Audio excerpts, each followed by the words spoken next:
Have you filled in your census? Have you filled in your census? No. No? Absolutely. Absolutely, well done. And so Loyal have I, servant actually. of the state. Well, this Sunday is National Census Day, when we're all meant to fill in the form and send it off, except for Peter Hitchens, it seems. The government argues the survey is needed to provide valuable information to help them plan for the future and work out where best to spend taxpayers' money. But for the Freedom of Information campaigner Heather Brooke, it's an unnecessary intrusion by the state into our private life.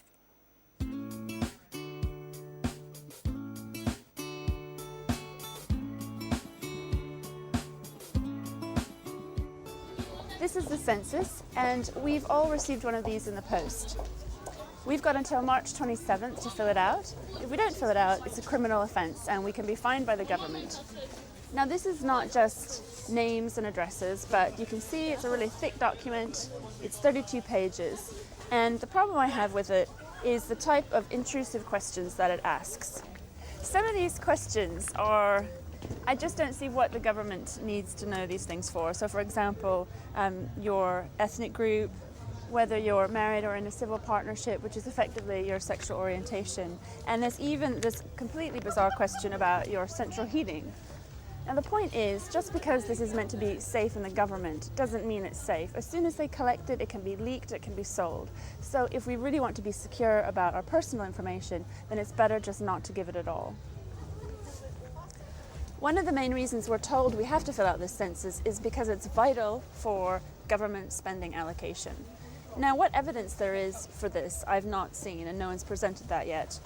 The other thing is that the data is about 2 to 3 years old before it becomes usable. Now, any business that relied on old data like that would go bankrupt.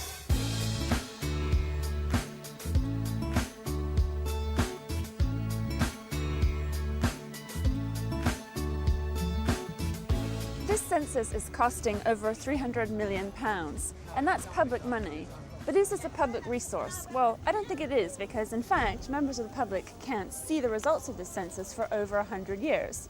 And there are already things that are public resources, like the electoral register, and yet MPs have actually voted themselves to be not on the electoral register because they think that's an invasion of their privacy. So why is it that it's one law for MPs who don't want to be on the electoral register, and yet for the rest of us, we have to fill in this giant form? And Heather Brooke is with us now. Hello, welcome to the programme. I mean, are you actually advising people not to fill in this form and then break the law?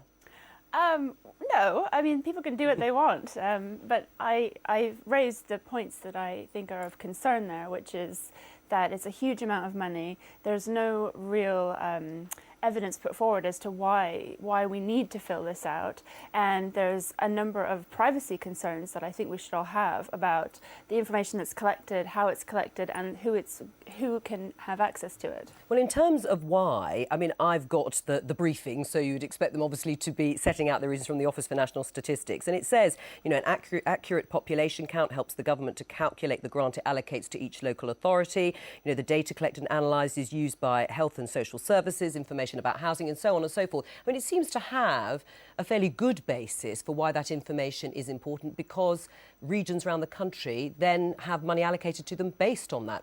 The number of people, Well, how poor or how wealthy they are, and so on and so forth. The point I was making there is that the data is already outdated by the time it's collected. It takes about 2 years for all that data to be collated and made useful. And also, there's no accuracy measurement on that census. I mean, people can put whatever they want. You can see that in religion, people have put Jedi warriors. So, you know, how we can have a lot of faith in the accuracy of that information.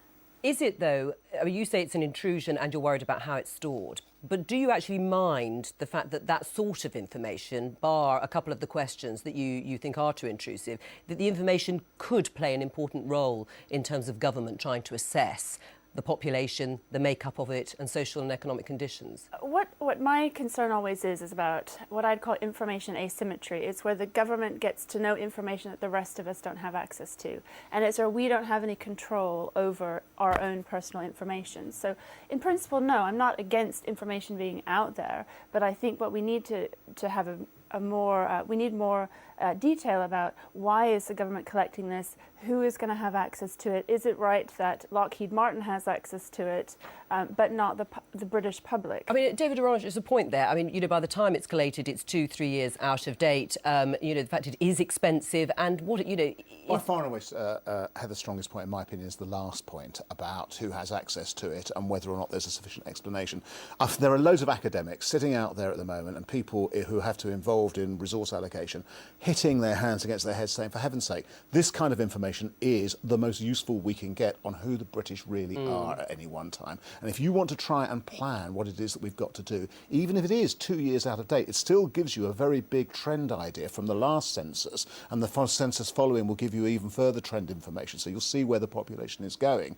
And you want people to make decisions on the basis of evidence, not on the basis of their kind of instinct about what's happening in the country. Yes, and I mean, in that sense, I mean, it obviously is providing vital information and being done on such a large scale. It'd be impossible to collate in any other way, wouldn't it, Peter Hitchens? That's if you believe governments are any good at doing anything, which of course they're not. OK, well, if you send the government out to buy you a loaf of bread, it would should run your army. It would come back 6 weeks later with a stale cake. I take your point, but let's assume that they do provide that level of service, and that's what they're supposed to be doing. Isn't it the best way to collate that information? Well, they should restrict the information to the absolute basic minimum. Right. I really do object to being asked my religion by a stranger. Why? Because it's none of their business, and I also very, very strongly object. But do you object to us knowing? I very strongly object because what the religious beliefs of the British are. I don't want to know what other people's religious beliefs are unless they wish to tell me. No, in general. general. There was a fine old expression. It's not about per people. It's in general. Fallen from use in this country. Do you object to knowing what the religious? Like Mr. Aronovich became influential, which was nosy Parker. It was a common expression of discontented people who poke their noses into other people's business. They can know how many of us there are. They absolutely shouldn't be asking questions about our ethnic origin. What exactly is something the in me purpose? absolutely revolts against that. I mean, Heather's asking Really the purpose. Is the purpose from reading the information that I've had there from the ONS? The purpose of the information is in order to look at the makeup of the population. How many people are of a certain religion? How many people are of an ethnic minority? Because maybe it does help. Who wants to know? Why is it his business? That is the point. Why does the government need to know this? I can see why they need a population number, but why do they need to know the religion? Why do they need to know the ethnic makeup? I mean, if somebody could provide some evidence as exactly how does that affect spending allocation, I would like to know, because I think, those issues about religion are personal, and the issues about your sexual orientation are personal. And the problem is that, OK, we may trust the government now, but you never know what's going to happen in the future. And in the history... No one's interested in what you are personally. Nobody cares but I don't what think Peter that's is. What Peter is in terms of religion. What they care about is how many religious people there are. Is how many religious people there are in the country and of what kind. That all depends on where the information ends up.